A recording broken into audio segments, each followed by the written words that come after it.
Basically یتیم رہ چکا تھا، میں نے اپنے والد کو نہیں دیکھا۔ شیخ جب آپ نے منہج سلف صالحین کے راستے کا اس کا انتخاب کیا تو کن کن مسائل کا آپ کو سامنا کرنا پڑا؟ 5 مناظرے ایسے ہوئے، باقی ویسے مناظرے تو بہت ہوئے لیکن کوئی حاضر نہیں ہوا۔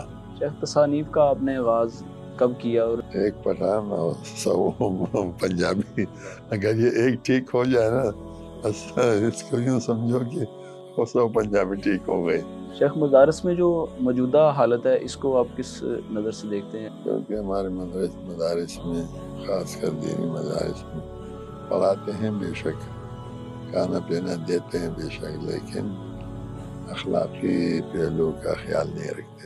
بسم اللہ الرحمن الرحیم۔ السلام علیکم ورحمۃ اللہ وبرکاتہ۔ ناظرین، نہد اسٹوڈیو سے آپ کی خدمت میں حاضر ہوں حافظ انعام الرحمن۔ ناظرین، بزم علماء کے ایک نئے ایپیسوڈ میں آج کی شخصیت جو ہمارے ساتھ ہیں، یقیناً دین اسلام کی مایہ ناز شخصیت ہیں۔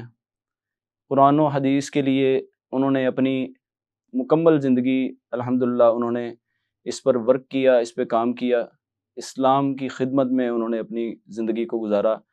ناظرین، آج ہم ان کی زندگی کے بارے میں انشاءاللہ ان سے جانیں گے۔ آج کی جو شخصیت ہیں فضیلت الشیخ حضرت مولانا عبدالعزیز نورستانی حافظہ اللہ تعالی۔ السلام علیکم ورحمۃ اللہ۔ شیخ کیسے ہیں آپ؟ وعلیکم السلام ورحمۃ اللہ وبرکاتہ۔ شیخ طبیعت سے ٹھیک؟ ماشاءاللہ، چلیں اللہ آپ کو برکت دے۔ شیخ، سب سے پہلا جو سوال ہے کہ آپ کا جو خاندانی پس منظر ہے اس کے بارے میں ہمارے ناظرین کو آپ تھوڑی سی رہنمائی کریں۔ ہمارے خاندانی پس منظر تنحن امت امیت اللہ نسب والا نکتب والا ہے۔ خاندانی پس منظر بالکل ان پڑھ تھے اور اللہ تعالیٰ نے مجھے اپنے رحمت سے نوازا، دین کے لیے چنا ماشاءاللہ۔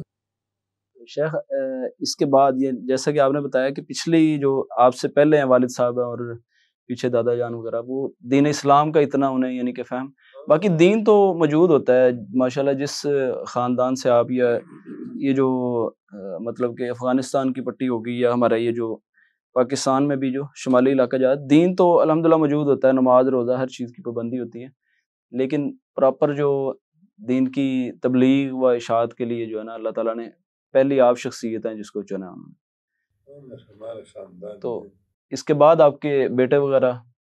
الحمدللہ میں بیٹے ہیں شفاعت ہیں اور جامعہ اسلامی سے فارغ ہیں اور جامعہ کی مدیریت کو سنبھالا ہے، جامعہ کو سنبھالا ہے، جامعہ سریہ کو دونوں نے۔ تو شیخ اس میں یہ بتائیے گا کہ آپ نے اس کو منہج سلف صالحین کو کب آپ نے جو قبول کیا اور کس طرح اس کا کوئی پس منظر؟ 75 میں میں نے قبول کیا،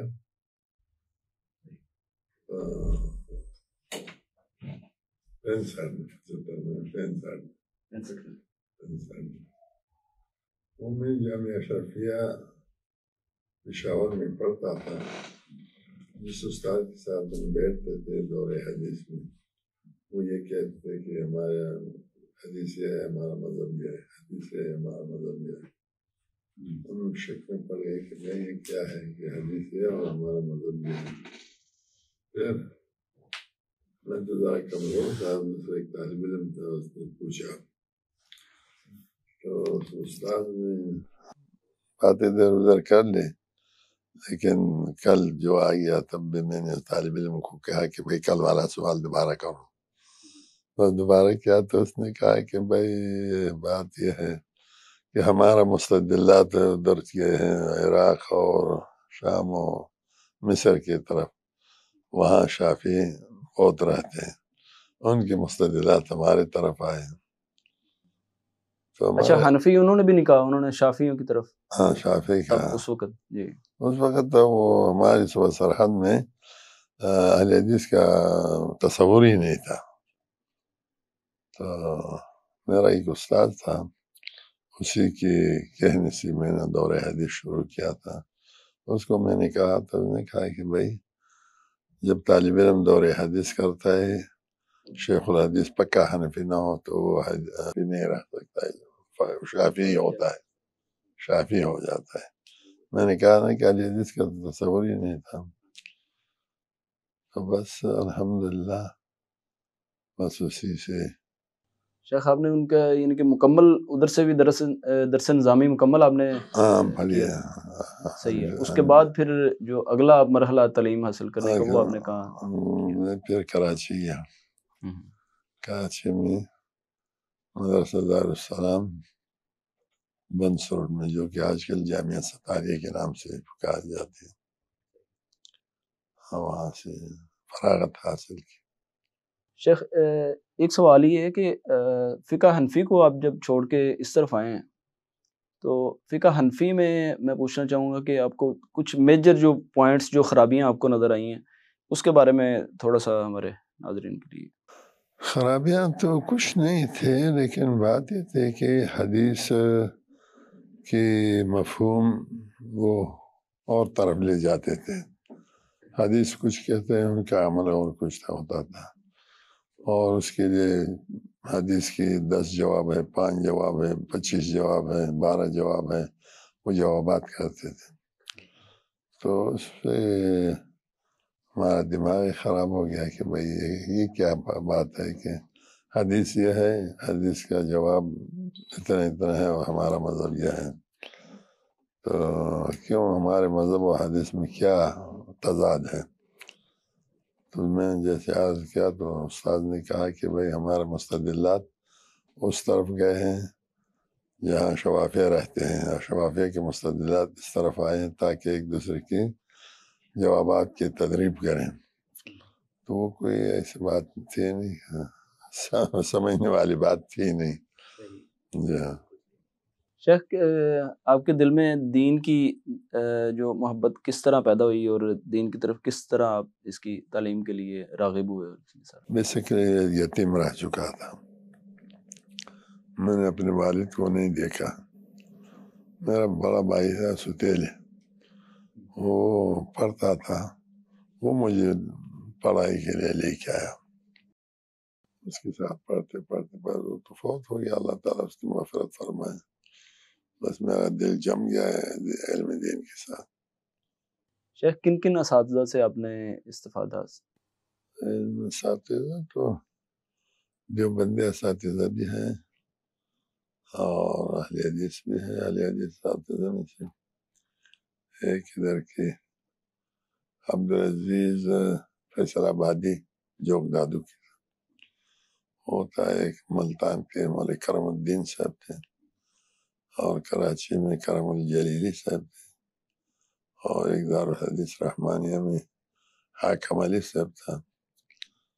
اور اللہ آپ کو خوش رکھے مفتی عبدالقہار صاحب تھا، مولوی محمد یونس دہلوی صاحب تھے، مولوی اسماعیل محمود جناگڑھی صاحب تھے. ان سے میں نے استفادہ کیا، خاص کر حدیث. شیخ اساتذہ تو سب ہی قابل احترام بھی ہوتے ہیں اور قابل قدر بھی ہوتے ہیں، لیکن کون سے ایسے اساتذہ تھے جن کے ساتھ دلی رغبت آپ کی بہت زیادہ تھی؟ دینی رغبت تو سبھی کے ساتھ تھی. جو میرے طرف جو توجہ دیتے تھے ان میں شیخ کرم الدین صاحب ملتان کے، وہ کہتے تھے کہ بس کبھی کتاب دیتے تھے، کبھی کچھ. کسی نے ایک دفعہ کہا کہ اب خان صاحب کے ساتھ آپ کا بہت لگاؤ ہے. اس نے کہا ہاں بھائی، ایک پٹھان اور 100 پنجابی، اگر یہ ایک ٹھیک ہو جائے نا بس اس کو یوں سمجھو کہ 100 پنجابی ٹھیک ہو گئے. تو وہ بہت مجھے توجہ دیتے تھے. اور اسی طرح فیصل آباد کے جو مولوی عبدالعزیز صاحب تھے وہ بھی میرے طرف بہت توجہ دیتے تھے. شیخ جب آپ نے منہج سلف صالحین کے راستے کا اس کا انتخاب کیا تو کن کن مسائل کا آپ کو سامنا کرنا پڑا ہے؟ جب پڑھائی کے وقت تو کچھ نہیں ہوا، کیونکہ کراچی آیا، کراچی میں تو اہل حدیثوں کی مسجد میں مدارس میں تھا. جب پشاور چلا گیا جامعہ سریہ کی بنیاد رکھی اور دعوت شروع کیا تو ہر قسم مسائل کے سامنے کرنا پڑا. شیخ مناظروں میں بھی آپ نے جو کافی مناظروں میں وقت بھی لگایا ہوا، اس میں. لیکن الحمدللہ مناظرے میں وہ لوگ مناظرہ کے کرتے جب ٹائم پہ وہ جاتے تو میں کسی مناظرے سے پیچھے نہیں ہٹا ہوں، میں موقع پر پہنچا ہوں. لوگ میرے پہنچنے کی وجہ سے وہ آئے نہیں ہے. اس میں ہمیں سننے میں آیا کہ یہ مناظرے کی فیلڈ میں جو ہے نا آپ نے کافی مسائل کا سامنا بھی رہا ہے، آپ کو بہت زیادہ مشکلات کا. 4-5 مناظرے ایسے ہوئے، باقی ویسے مناظرے تو بہت ہوئے لیکن کوئی حاضر نہیں ہوا. 3-4 مناظرے ہوئے، الحمدللہ اس میں اللہ تعالیٰ نے کامیابی دی.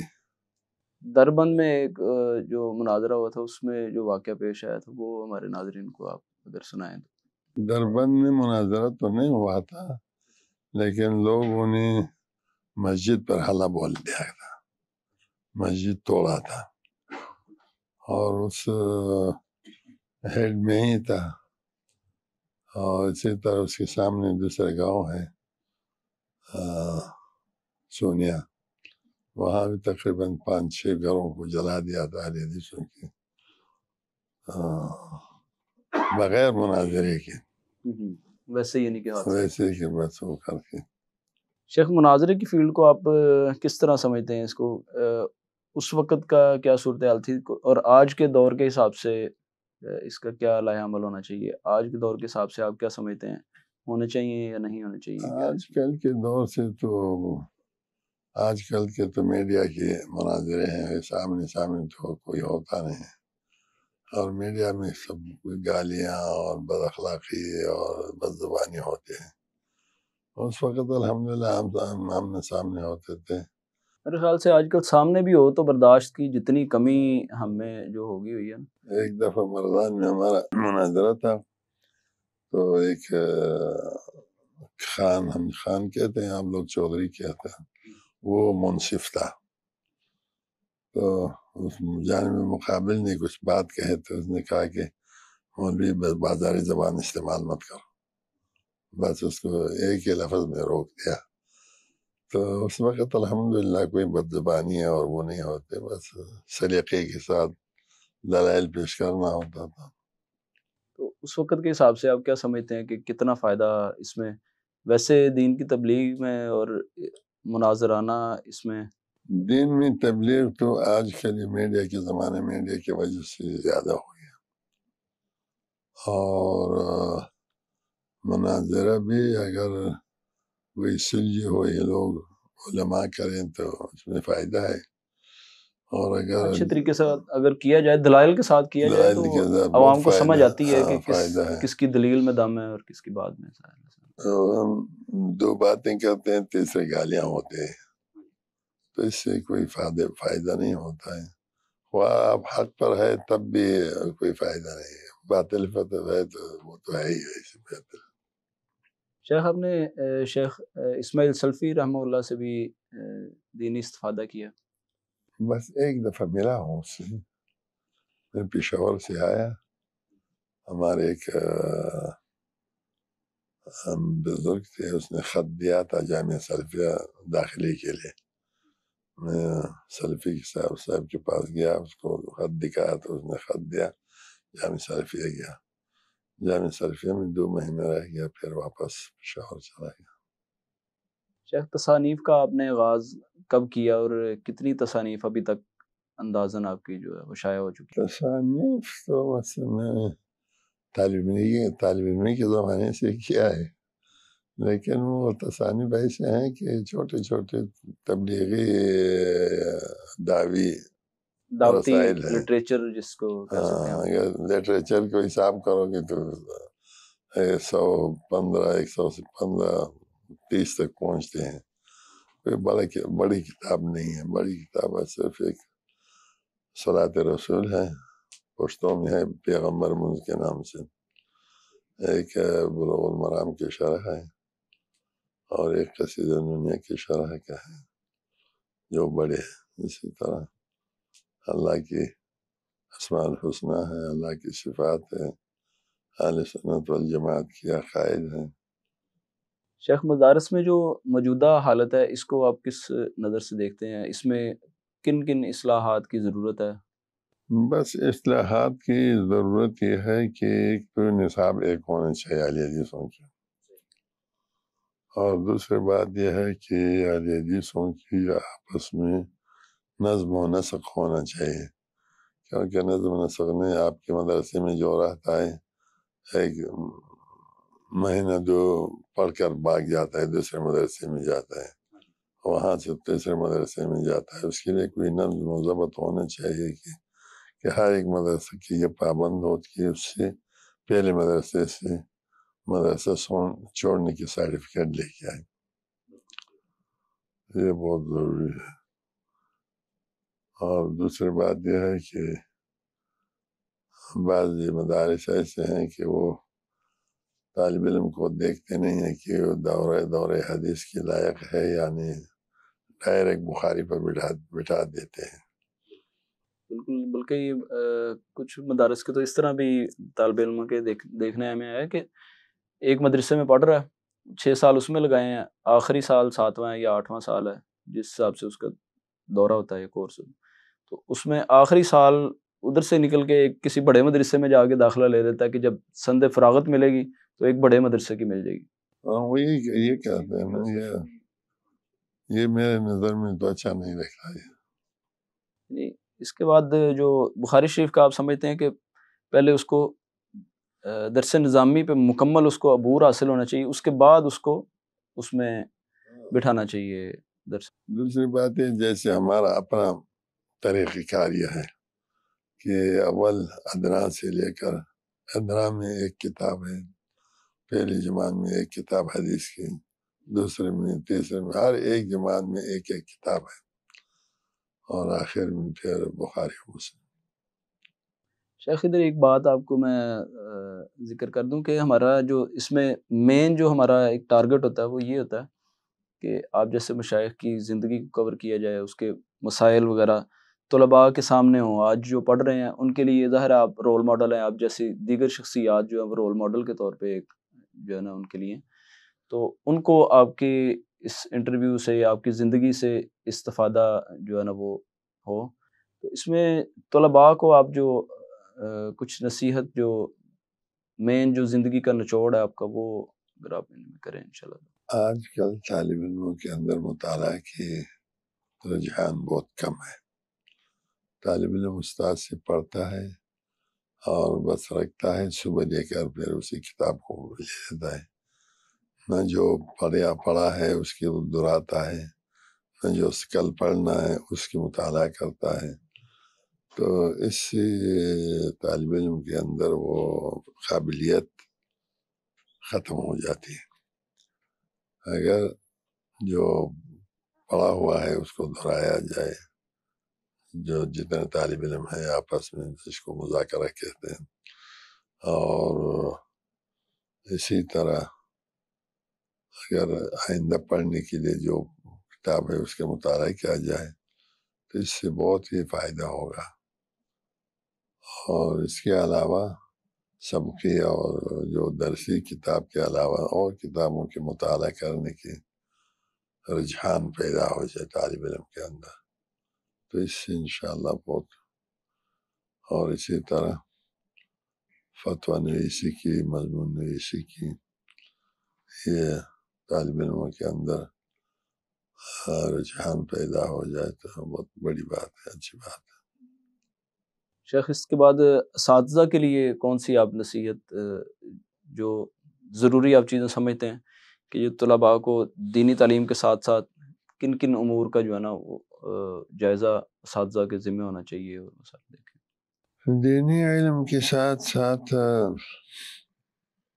اساتذہ کے لیے یہ چاہیے کہ وہ طالب علموں کی ذہنیت کو دیکھ کر، استعداد کو دیکھ کر وہ ان کی طرف ان کو توجہ دے کہ بھئی آپ کے اندر یہ استعداد ہے، مثلا صرفی استعداد ہے، نحوی استعداد ہے، حدیث استعداد ہے، جس علم میں اس کو استعداد ہو، شغف زیادہ ہو، اس کی طرف اس کو توجہ دیا جائے، اس میں کمال تک پہنچایا جائے۔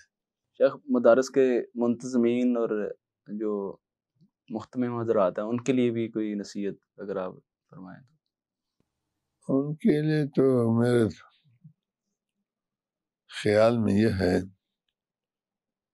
کہ طالب علموں کی ڈسپلن، حاضری غیر حاضری اور اخلاقی، اس کو کڑی نگاہ سے دیکھا جائے، کیونکہ ہمارے مدارس میں، خاص کر دینی مدارس میں، پڑھاتے ہیں بے شک، کھانا پینا دیتے ہیں بے شک، لیکن اس میں اخلاقی پہلو کا خیال نہیں رکھتے ہیں۔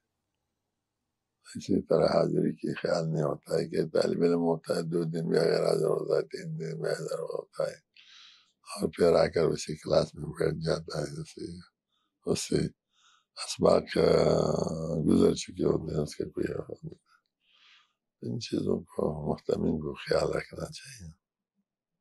شیخ اسی ترتیب کے ساتھ آ جائیں تو آپ کیا سمجھتے ہیں کہ جماعتی ذمہ داریاں ہماری کیا ہونی چاہیے کہ مدارس کے اوپر سپرویژن کے حساب سے کون کون سی کمیاں آپ سمجھتے ہیں کہ وہ موجود ہیں ہماری جماعتوں میں؟ جماعتی طور پر الحمدللہ یہاں فیصل آباد اس کی یہ ایک جماعتی طور پر ایک جامعہ ہے کہ جماعت کی زیر نگرانی ہے، اور باقی تو ہر ایک کے اپنا اپنا وہ ہے، نہ کوئی جماعتی ذمہ داری ہے، نہ کوئی اس کو ذمہ داری سمجھتے ہیں، نہ جماعت کے بڑے سمجھتے ہیں، اور نہ خود جو مدارس والے ہیں وہ سمجھتے ہیں۔ ہر ایک یہ سمجھتا ہے کہ میرا اپنا کام ہے۔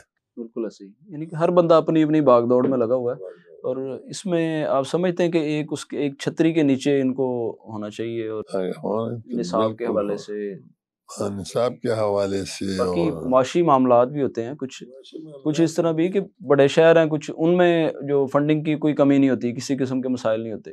دیہاتوں میں چلے جائیں تو طلباء بہت زیادہ محنت کرنے والے ہوتے ہیں، لیکن عمارتیں بھی خستہ حال، بنیادی ضروریات جو ان کی ہیں، کھانا بھی جو ہے نا وہ بھی مکمل طور پہ انہیں نہیں مل سکتا۔ جماعتی طور پر ان کی طرف دھیان دینا چاہیے کہ ہم مثلا شہروں میں بلڈنگ، بڑے بڑے بلڈنگ کھڑے کر دیتے ہیں، بجائے اس کی کہ بڑے بڑے بلڈنگ کا ان کی طرف توجہ دینا چاہیے کہ کم از کم ان کو بلڈنگ بڑے بڑے نہ ہو، یعنی سر چھپانے کی کچھ جگہ ہو، اور وہ مٹی سے اپنے آپ کو بچانے کی کوئی سامان ہو۔ اسی طرح دیہات میں جو اساتذہ ہیں ان کی تنخواہوں کا حالات برے حالت ہوتے ہیں، ان کی طرف جماعتی طور پر خیال رکھنا چاہیے۔ شیخ طلباء مدارس سے جب فارغ ہوتے ہیں تو بہت زیادہ ان کے سامنے مسائل ہوتے ہیں، ظاہر ہے گھریلو ذمہ داریاں بھی ہوتی ہوں گی، معاشی مسائل بھی، کچھ خواہشات بھی، تو طلباء کو کیا آپ اس میں نصیحت کریں گے کہ کس چیز کو انہیں فالو کر کے تو اس پہ چلنا چاہیے؟ ان کے لیے ایک ضروری بات تو یہ ہے کہ اپنے پڑھائی میں یعنی نباغت اور وہ حاصل کریں، تاکہ آئندہ کہیں مدرس یا وہ غیر لگ سکیں۔ ضروری ساتھ یہ ہے کہ ساتھ ساتھ علم دین کے ساتھ دنیائی علم بھی ہونا چاہیے، تاکہ اگر وہاں نہ ہو تو یہاں ہو۔ اور یہ تو ظاہر بات ہے کہ ایک انسان علم دین پڑھا ہوا ہو تو کبھی اگر اسکول میں جائے یا کالج میں جائے تو انشاءاللہ وہ اس کے دماغ میں وہ اللہ اور رسول کی بات ضرور ہوگی، وہ اس کے حساب سے تربیت ان کی کرے گا، ساتھ ظاہر ہے جہاں دنیا پڑھائے گا ساتھ وہ دین کی بھی ان کی رہنمائی کرے گا۔ لیکن ہمارے اب پنجاب کا تو مجھے معلوم نہیں ہے، لیکن ہمارے صوبہ سرحد میں بس اس چیز کو بہت برا سمجھتے ہیں کہ مدرسے کے ساتھ اسکول بھی ہو۔ جب ہم نے اپنے مدرسے میں رکھا ہے ایف اے تک انگریزی تعلیم، تو ہمیں بہت برا سمجھتے ہیں کہ تو اس کا بہت فائدہ ہے الحمدللہ. پہلے وفاق میں بھی کوئی امتحان نہیں دیتے تھے، تو الحمدللہ وہ بھی ہم نے رائج کر دیا صوبہ سرحد میں. وہی تقریباً 70-80 مدارس کے رجسٹریشن کرایا وفاق کے ساتھ، اور آہستہ آہستہ ہو رہے.